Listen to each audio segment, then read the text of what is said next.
Olá, sejam bem-vindos ao Contraplano. Hoje eu entrevisto a Maria Guimarães, professora há mais de 20 anos, sempre foi apaixonada por arte e poesias e já foi homenageada pelos seus projetos de incentivo à leitura. E atualmente sua maior contribuição para a educação é o projeto de contação de histórias. Maria, muito obrigado pela sua entrevista, um prazer ter você aqui comigo, viu? Eu que agradeço. Conta pra mim, de onde surgiu o seu interesse em contar histórias nesse projeto? Porque como professora, eu era professora de didática e foi introduzido a pré-escola, né? Foi introduzido. E eu já trabalhava nessa situação de contação de histórias, né? E apaixonada por leitura, apaixonada por teatro. Aí, quando eu introduzi essa situação após a aposentadoria, eu queria fazer essa situação como professora e como contadora de história. E foi quando eu introduzi na Casa do Idoso Centro o projeto As Avós do Coração, onde eu escrevia as histórias, capacitava as idosas para contar a história para as crianças nas creches municipais. Então você capacitava os idosos para fazer a contação de histórias? Para fazer a contação de história. Escrevia as histórias, eu escrevia as histórias. E você também fazia a contação de histórias para os idosos? Ou não? Ou você só capacitava? Fazia contação de história para os idosos e ajudava trabalhando com eles nessa situação de contação de história, para eles aprenderem a contar história. E tem diferença, assim, na contação de histórias para criança e na contação de histórias para idosos? Ó, contador de história, todos nós somos, né? Uhum. Contador de história nós todos somos. O índio era, o escravo era, os pais... E nós, no cotidiano, nós somos contadores de história, né? Uhum. Não existe faixa etária, certo? Não existe. A contação de história, ela vive no cotidiano, né? Então, não existe diferença. A imagem do personagem, a imagem é benéfico para o idoso numa situação de prevenção de saúde, porque ele tem que trabalhar a memória, mas a criança também tem que trabalhar a memória, né? Então, também, tudo isso influencia na contação de história. Não existe faixa etária. Faz quanto tempo que você tem esse projeto? Na Casa do Idoso eu comecei, acho que vai fazer uns 6 anos que eu trabalhei e dou aula na Unesp há uns 8, 9 anos, aula de contação de história. E antes desse projeto do Contação de Histórias, o que você fazia como de projetos para incentivo à leitura?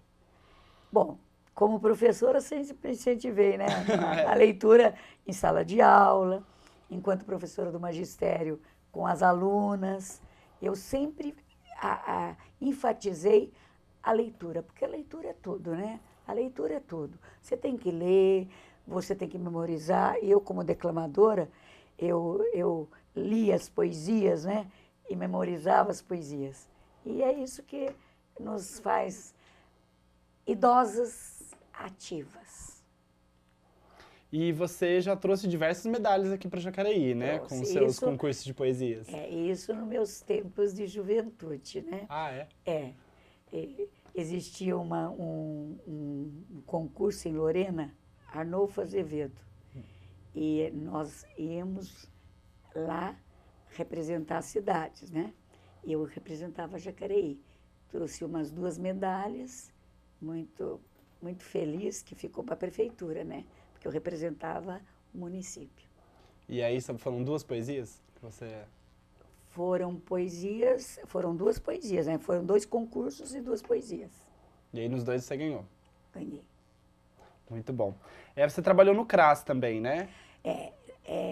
Como eu trabalhei com pessoas agora ainda continuo trabalhando com pessoas de necessidades especiais, ensinando a contar história. E os CRAS, eu era, dentro da assistência social, eu escrevia as histórias, eu ia fazer contação de história nos CRAS. Mas deixa eu explicar isso aí. Quando eu vou contar a história, eu faço 5 personagens, eu não vou como Maria Guimarães.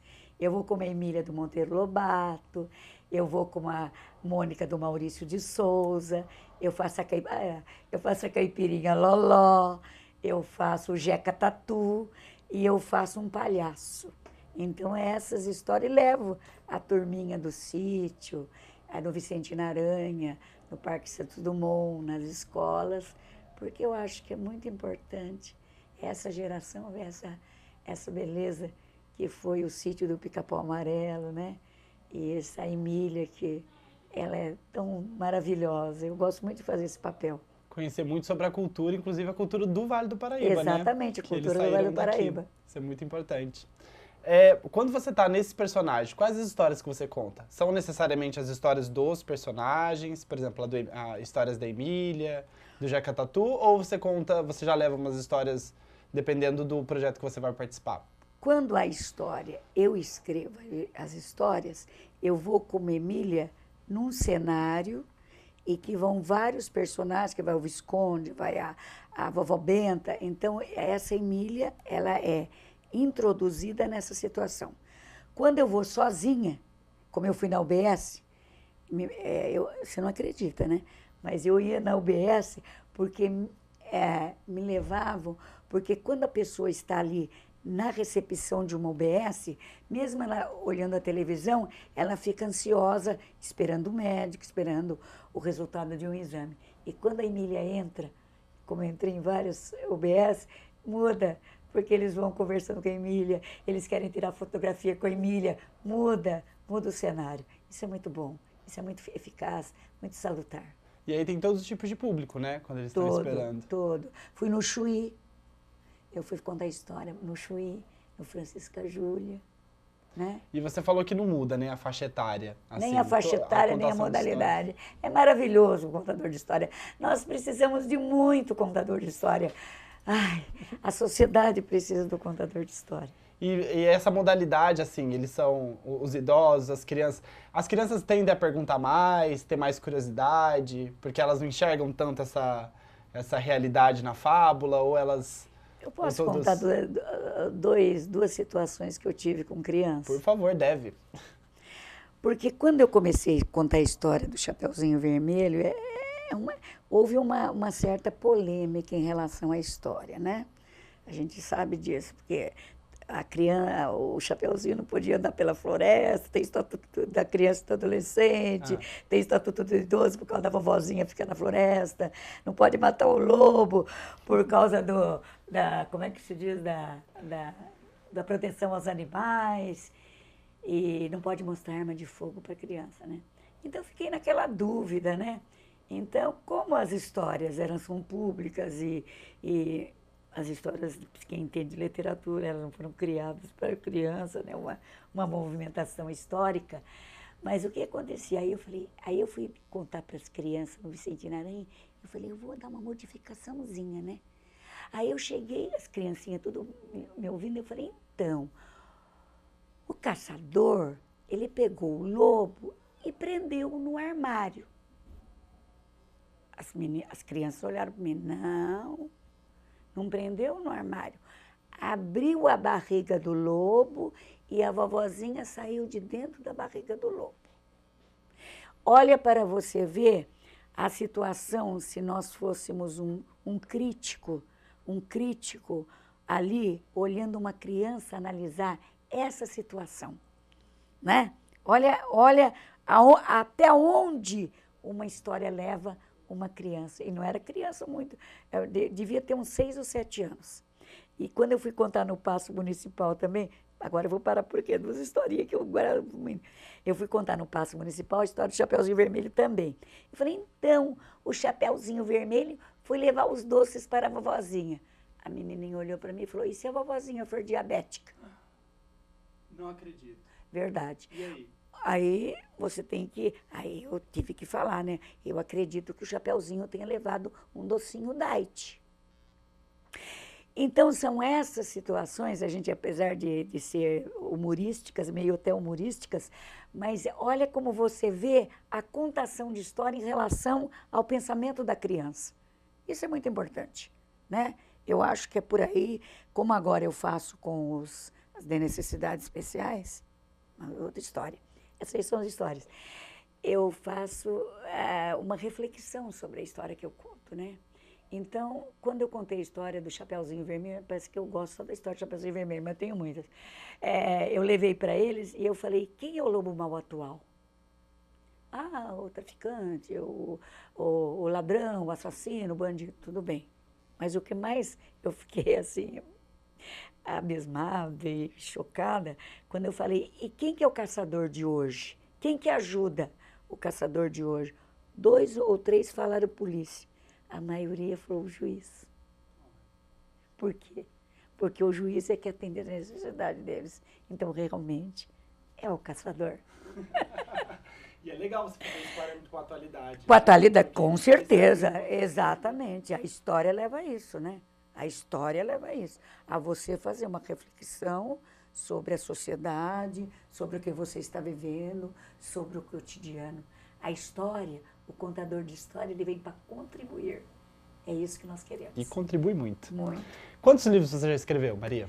Então, eu escrevi 2, que eu escrevo um por ano, né?